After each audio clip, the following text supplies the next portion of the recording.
and here's a weekly video from SG Futures on Sunday the 11th of October. I'm going to have a quick look back on some of the US equity markets and how they performed over the past week, and some pretty significant things have happened which has changed a little bit of the narrative as we move forward towards we get into some earnings that are coming up as we get into earnings season, but also the 3rd of November, which is very much approaching on the horizon.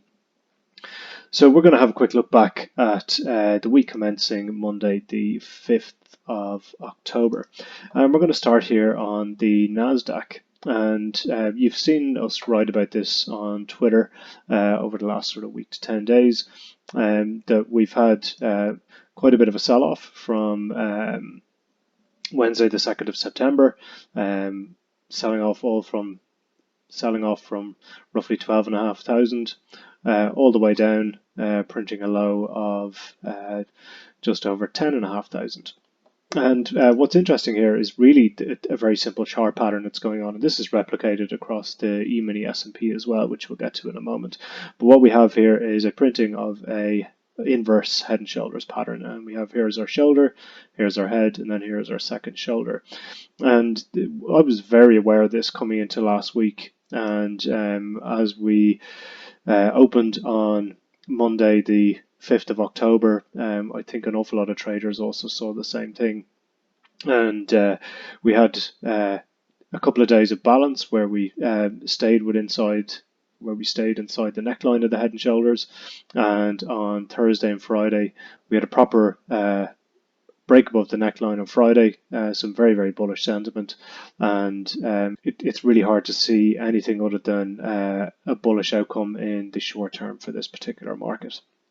So that's what happened. That was our candle that printed on Friday, and if we just jump across into the market profile, we can see here on Friday we had a bit of a P-shaped profile, which is bullish in a way, but we closed pretty much on the highs.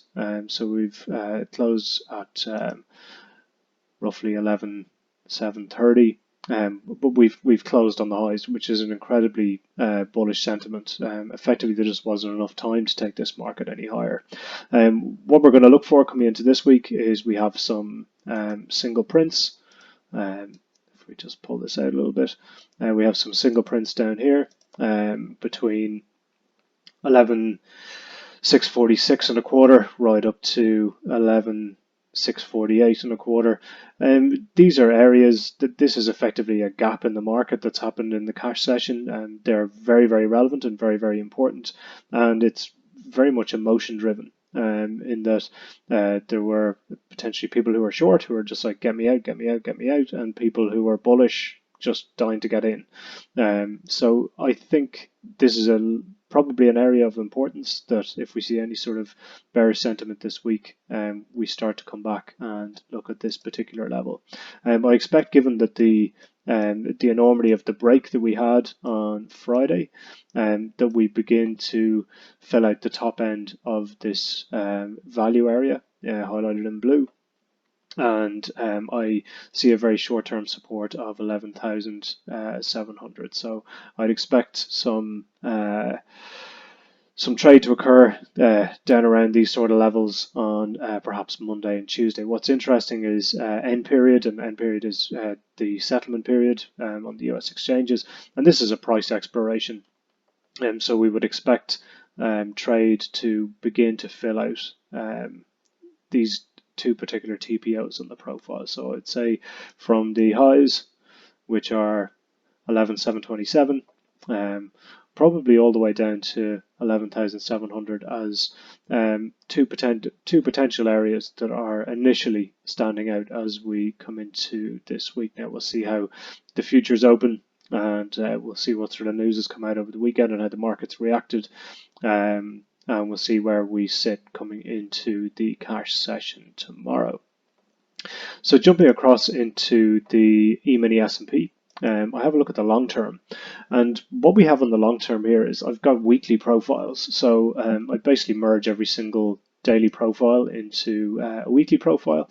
And you can see last week we have, it's highlighted in this white box here, that there's a lot of indentations, there's a gap in the middle of it, and this just indicates that we're trying to resolve this head and shoulders. You can almost see the head and shoulders that's been printed here. We had a bit of a balancing week here,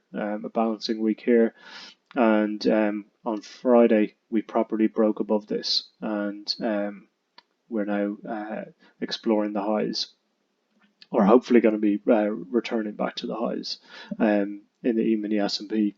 What you'll see on the weekly profile here, and these are things I talk about on daily on Twitter, is I'm very interested in market gaps, and there was quite a significant market gap. Looking back just at the week commencing the 27th of September, we've a big gap in here, but we were really expecting that to fill, and the week commencing the 21st of September, this particular week here has filled in this gap. And you'll notice where we see a little indentation in the profile here. It corresponds to this week over here, where we had spent quite a lot of time and transacted quite a lot of volume.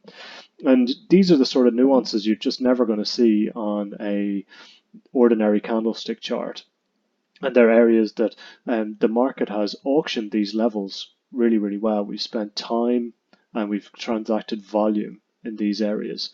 So where you see these big bumps in the histogram, that effectively means that that's a value, and the price has been well explored and it's been well auctioned. And once it's been well auctioned, it should support any sort of leg that we're going to see higher, and that's exactly what's happened. So coming into this week, I'm very interested in this level, 34.66, probably all the way down to these weekly highs over here, down to 34.20. And you'll see that I mentioned on Twitter that I didn't really want to get involved in anything below 34.20. And effectively that was bringing us back under the neckline of the head and shoulders, and was that could be a bearish sentiment, and it may be a trigger for some shorts. I only saw myself potentially getting steamrolled, so I kind of just got out of the way anytime we dip below 34.20, always thinking that we were probably going to return higher. But there are some levels that I'm initially thinking of straight off the bat as we go into next week. So as we look here in the E-Mini S&P, what we're really interested in here in the candlestick chart is I've marked out the previous all-time high of 33.95 and the struggle to stay above that this week. In the past week, we look at Monday the 5th. We opened down here, but we could not close above it. We explored above it, and I thought that was really the writing on the wall really for any sort of bears who are short this market, was that we had a little look above and closed down below, and then the following day we had a big bearish engulfing candle, but we did explore right above it and printed some new all-time highs, which is important, and we closed down here. And then coming into Wednesday, Thursday, Friday, we have a small gap on Thursday, and then quite a large gap coming into Friday. And you'll see here again, we have the neckline, we have our head and shoulders, and then the actual head itself. So this is the sort of really simple chart pattern that I'm playing off as I come into this week. So looking into the longer term daily profiles on the E-Mini S&P, again, we have our inverted head and shoulders here, which is our shoulder, our head, and then our shoulder, and then we finally broke above it on Friday, and we've got quite a chunky gap in between here, between the close and the low up here. So it's about a 7 or 8 point gap. I potentially see that getting filled in this week. So if we jump into the main profile, and this is what I will trade off every day. So as we've come into Friday, we can see here very similar to the Nasdaq. We actually have, if you include end period as the settlement period, we have a poor high up here. So the poor high of 34.74, that is something that I definitely expect to be taken out. We'd ideally like to see it cleaned up during regular trading hours. We have a VPOC that's moved significantly higher from the day before, so that's a real clean indication that the head and shoulders pattern that we saw was completely correct, and it was valid, and we've now seen value migrate higher. So value is time and volume, and on Friday we got time and volume well above that. What you see here in this profile over here, this is the Globex period, and this was quite a significant gap up. This came on the news that President Trump had somehow survived the coronavirus and he was going to be getting out of hospital. And this was a really incredible bullish sentiment for the market. I'd been mentioning it on Twitter all week that I didn't see anything other than a bullish outcome for President Trump being hospitalized with COVID-19. So you've got a really nice balanced Globex session. Granted, we had quite a significant gap up from the previous day. What's really interesting is that we printed a low on Friday of the value area low of the Globex session. And for any of you out there who doubt the sort of validity of market profile and all of the technical nuances that you can come across that you would never see in a candlestick chart, this is what I'm talking about. During the initial balance, which is A and B period, we opened, we came down, and we just about tagged the value area low of the overnight Globex session, and then C and D period really failed to get down here again and take out any lows over here. We've got 3 ticks of excess, so that's probably just about enough. There is potential that this low could be weak and it may be taken out, and that's okay if it is, because we've got quite a big gap up from Thursday night. So that's again something that we're mindful of coming into this week. Down below here, we have these are our previous profiles, and we just saw an awful lot of chop in the run up to the 34.20 level, which was important.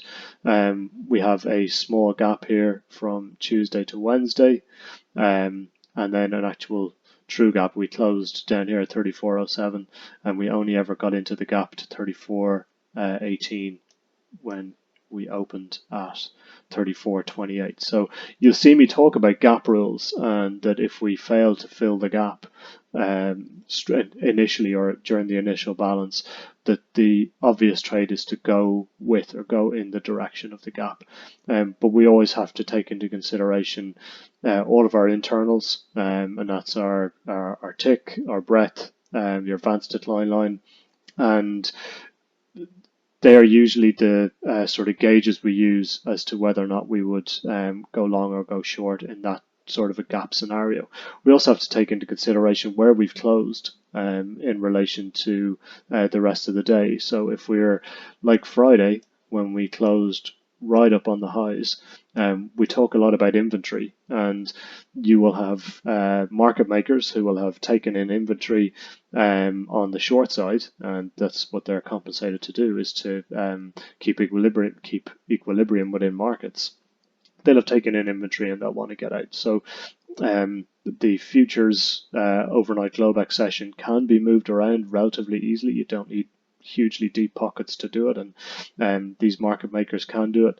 So we would potentially be keeping an eye out for some sort of unwinding of inventory and all the sorts of shenanigans that go with that.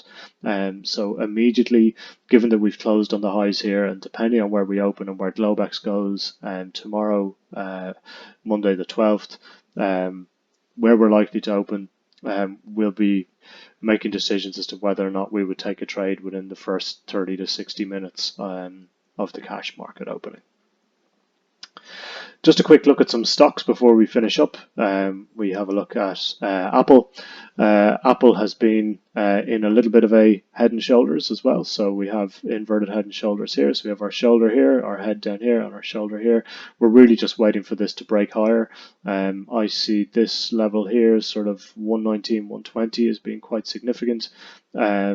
And I think if we can break above that, then we target some levels up here, probably between 123 and 125. Ultimately, I think we're going to go and break above 135 in the long term. And you know, there are some dates in the diary in regard to release of a potential new iPhone. And we also have the FAANGMAN earnings that are coming up. I think we start with the likes of Netflix and Microsoft. and judging for what we're hearing, we expect them to be quite positive and quite bullish. But always we need to be keeping our wrist tight and mindful that we are really into the red zone when it comes to the presidential election. We're roughly 3.5 weeks out from voting day, and there are news events that can trigger movement in the markets. And typically the stocks that get hit are your Apples, your Google, your Microsoft, your Facebook, Netflix, Nvidia. They're the big cap stocks that we always keep an eye on, and they're the ones that will typically move on news-driven events. So that is a quick look at Apple. I want to have a quick look at Amazon.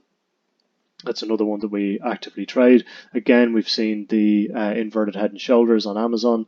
So we have our shoulders down here, our head here, and then our shoulders here.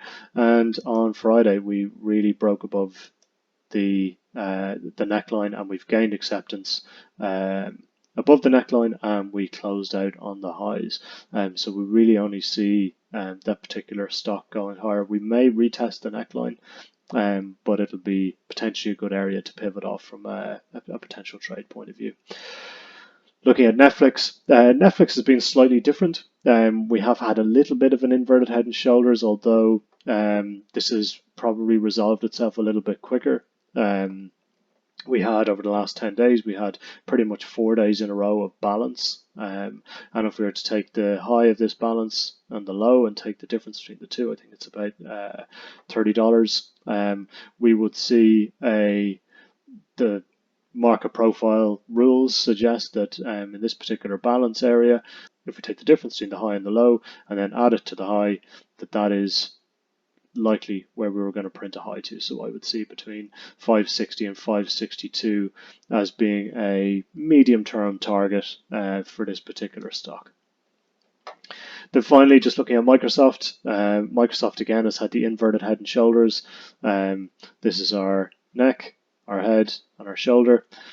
We've broken above the neckline here on Friday. We've had quite an interesting shape in the profile. Like all the others, we've had quite a lot of volume and time spent above it, which indicates that there's value and acceptance above. This corresponds with some other highs all the way over here, dating back into August, and we expect this to break higher and begin to fill in this particular profile here. And this is evident on some of the other stocks as well. This dates back to the 3rd of September. And there's a lot of emotion in this particular shape of profile, and there's a lot of people just really puking out and just get me out at any price, which is displayed really nicely in the profile. You can see that sort of nuance, and I think our near-term targets on this would be sort of 218. Then I'd be looking at potentially, if we can get inside this value area high of the 3rd of September, I think we target 224, and then if we can take out the highs, we break above 230. There are earnings on the calendar within the next couple of weeks, and that's a potential way in which we can see that playing out. Thanks so much for watching. Over in SG Futures at the moment, we're running a sale right up until the 17th of October 2020. Use the discount code SGF50 in the cart to get 50% off any of our training materials. So enjoy the week and happy trading. Take care.